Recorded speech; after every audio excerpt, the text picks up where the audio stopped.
Hello, assalamualaikum and good evening sa ating lahat. So, today's video guys is pag-uusapan ko lang ang about sa ano ba ang pinagkaiba ng lalaking Pilipino at saka ang lalaking Pakistani. So, okay. Ito yung na-observe ko lang hindi naman siguro lahat, pero siguro karamihan. So, una sa pagmamahal.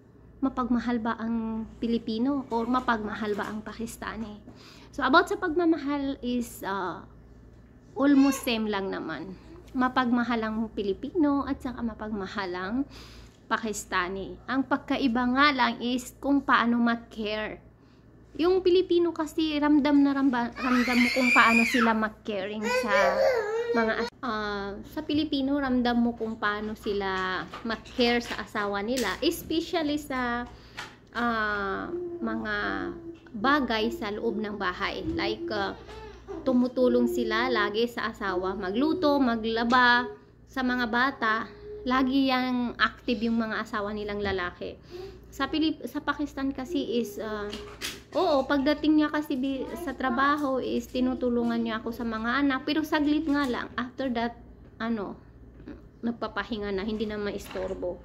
So, pagdating sa mga trabaho sa loob ng bahay is ako lang. Hindi siya tumutulong. Hindi niya ako tinutulungan. Ganun lang. So, trabaho ko daw yung sa bahay, ganito, mga bata, ganyan. So, hindi. So, kasi yung nakikita ko yung mga kapatid ko na yung mga asawa nila is masyado silang tumutulong kahit pagod. Kaya doon ko na-realize na ganun magkaiba yung Pinoy at saka Pakistan. Siguro hindi naman lahat pero karamihan. So, ayun. Okay, next. Pagdating naman sa kalinisan. Hello sa mga ibang lahi dyan na may asawa gaya ko. So, siguro hindi rin lahat, pero napansin ko na okay, yung asawa ko hindi naman nagliligo araw-araw, pero may time din na araw-araw naliligo siya. Ang Pinoy kasi, napansin ko na araw-araw naliligo kahit ano yung pinagkakaabalahan is naliligo talaga araw-araw. So, napansin ko lang talaga na yung asawa ko hindi naman naliligo araw-araw, pero may time talaga na naliligo naman siya araw-araw. So, ayan. Ako nga minsan hindi din ako naliligo araw-araw, lalo na pagpagod ako at saka yung mga anak ko hindi maiwan-iwan. So, another din ako naliligo. So, ayan. So, siguro mas malinis nga yung Pilipinong lalaki. So, ayan. About naman sa mga pag-aasawa is nakita kong, na-observe ako na mas nag-aasawa yung Pilipino kahit hirap na, dinadagdagan pa yung asawa.